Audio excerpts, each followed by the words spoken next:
So hello guys, welcome back to the new tutorial. In this tutorial, we are going to see what is this COUPNCD function in Power BI DAX. So it returns the next coupon date after the settlement date. In order to understand this in more detail, let's create a new measure using DAX query, and inside that, let's make use of this COUPNCD function.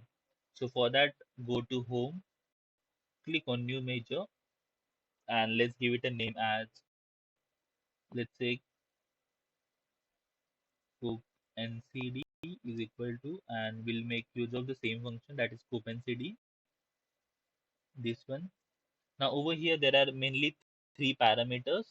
The first one is settlement date, the second one is maturity date, and the third one is frequency.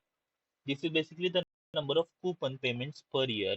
So for this, the annual payment, the frequency is 1.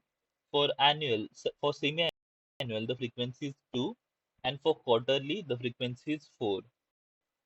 Let's give it some data. So let's say the settlement date is 25th Jan 2011.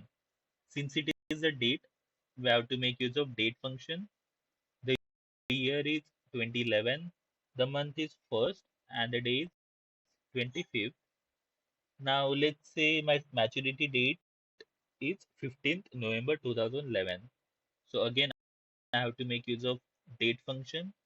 The year is this,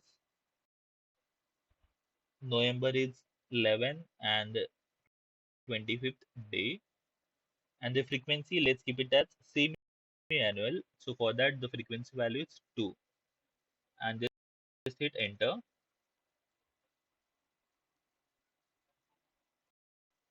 And as you guys can see, we have successfully created a new measure with the name COUPNCD. So just select this and let's see what it contains. And I will select this card. So it is giving me some date. So basically this is the next coupon date after the settlement date for the parameters that we have passed in the tax query. So in this way, we can make use of this COUPNCD functions in Power BI DAX.